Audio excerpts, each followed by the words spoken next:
Nyinga en Pastor Joseph Agali. Arwaki e chenro mar Pisoko. Pisoko en kama inyalo yude puonj mawuok e muma, kendo inyalo yude tiegruok kawuok e muma, kendo an jawer ibro yudo wende mawuok e muma kamori ei muma. Mora gi muma, puonja muma, kendo tiega gi muma. Arwako. Karombo marwadha noloro aipoto Kademowa katung polo ywa.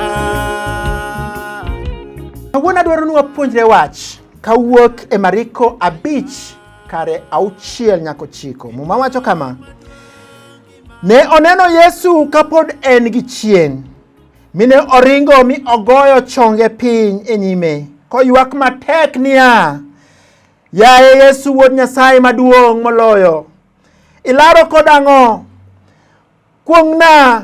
Kuongrina e nying Nyasaye ni ok ni sanda. Nene owacho kamano nikech noyudo Yesu nowacho niya, In jachien marach, wuog oko kuom ng'atni. Yesu nopenje niya, Nyingi en ng'a? To ng'ano ne nodwoke niya, Nyinga en Oganda, nikech wan ji mang'eny.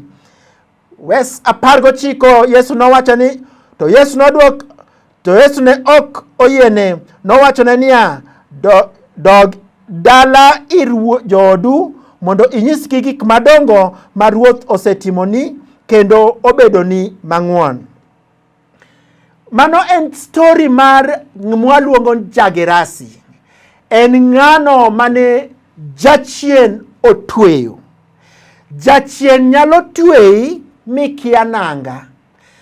Muma wacho ne nokia nanga. Jachien nyalo tueyi mikia tol kata nyororo. Muma wacho ne ni nyalo tueyi gi nyororo, ne nyororo go nonyalo njao, kendo nonyalo yiecho manaka karatas. Jachien nyalo goli dalau. Jachien muma wacho ni nogole dalagi. Makama nodakie nodak mana e cemetery kamiike ji. Jachien nyalo tiyo kodi, kendo jachien nyalo loki ndike, kendo jachien nyalo tiyo kodi, kendo nyalo tieki. Neno otieko Gerasi. Nene ogole ir wuongi gi mingi. Nene ogole ir osiepene.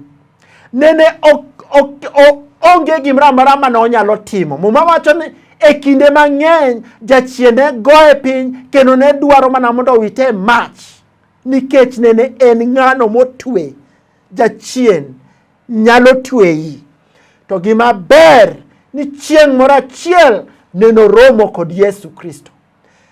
Ka neno romo kod Yesu Kristo, to kara jachien ong'eyo Yesu Kristo. Mwacho neno ringo mi odhi mogoyo chonge piny, mochako ywak, do chiende nochako ywak e iye kawacho ni, ang'o mibiromo koda?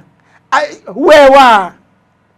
Nikech jachien ong'eyo teko ma Yesu Kristo nigo. Nikech jachien ong'eyo mamlaka ma Yesu Kristo nigo. Nikech jachien ong'eyo teko mar Jehova Nyasaye. Neno ringo mogo chongi piny. Kata kamano, Kristo neno golo, penjo gi ni nyingwa, bang'e no golo ng'ano, ma ng'ano neno bedo free. Gerasi neno bedo free. Odiechieng' moro achiel Gerasi neno chung ka pache reason kaka dhano nego bed reason. Odiechieng' moro achiel Gerasi nokwayo nanga, nodwaro orwako nanga. Odiechieng' moro achiel mane oromo gi Yesu, Gerasi nene oweyo dak kama ne odake, kendo nene odwaro dak kaka. Ing'eyo ni jachien nyalo tiyo kodi marach. Jachien nyalo miyo irwakri kaka okonego bed ni rwak. Bendi wuok e ot, ing'eyo okonego bed na rwakra kama. To jachien konyisi mana rwakruok monego bed ni rwakrigo, iduk, jachien wacho ni wuoga kamano, nikech mane e style mowuok.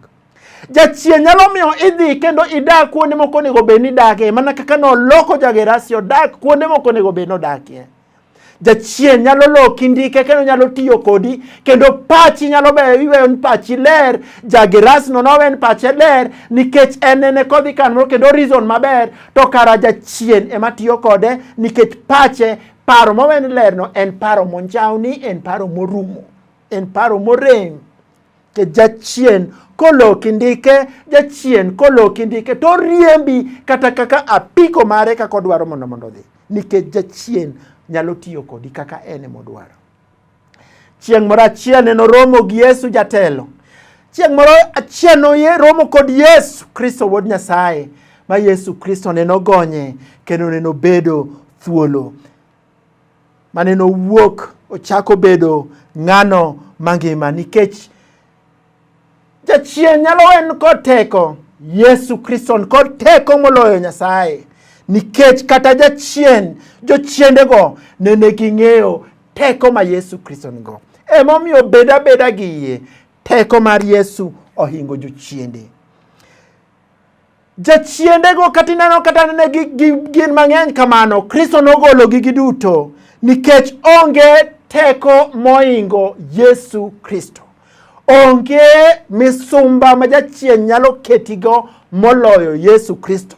Chieng' miromo Kristo gi yie, ka in gi yie, to Yesu Kristo onyalo gonyi, nikech jachien ka ringo ne giringo gidhi Yesu Kristo, nikech ging'eyo ni kanyo ema mejo dakie, kanyo ema chango dakie, kanyo ema ukombozi odakie, kanyo ema ngima nitie, ngima manyaka chieng'. Yesu neno miyo ng'ano mok nyal bolre, neno bolre mos. Yesu nomiyo ng'ano mane onge ngima noyudo ngima kendo. Yesu nomiyo ng'ano mane ok nyalo wacho wach ma ji winj nowuoyo ma ji owinjo. Yesu nowacho ni koro dogi mondo ijis jothuru gigo ma Nyasaye osetimoni. Wabed jogo malando gigo ma Jehova Nyasaye otimonwa. Kwang'eyo teko ma Jehova Nyasaye ohingo teko jochiende te, mana ka wan gi yie to kendo ka waketo lamo. Nyasaye mondo bedo.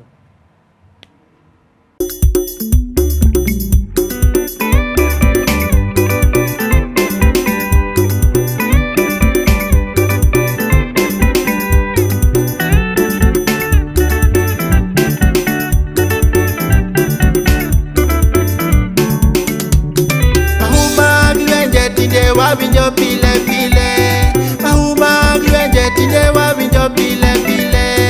Beduru motang kinde magi kosechopo, jawarwa biro. Masiche madongo kendo mayengo piny ngima, masiche madongo kendo mayengo piny ngima. Beduru motang kinde magi kosechopo, jawarwa biro. Joga miluongo gi nyinga, ka gibolorena, ka gilama, anawene gi richogi, anaresti te.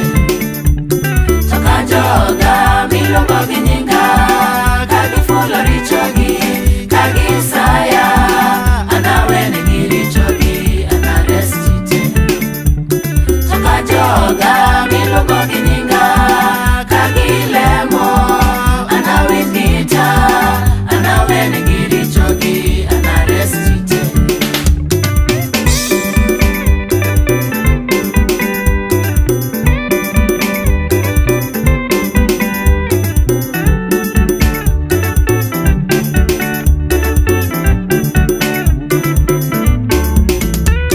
Tomali chochope pinywa ywak pile, tomali chochope pinywa ywak pile.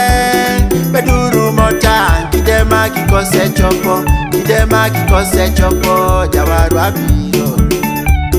Tunge pinywa luoro waneno kwako pinje, tunge pinywa luoro waneno kwako pinje. Beduru motang kinde magi kosechopo, jawarwa biro. To ka joga miluongo gi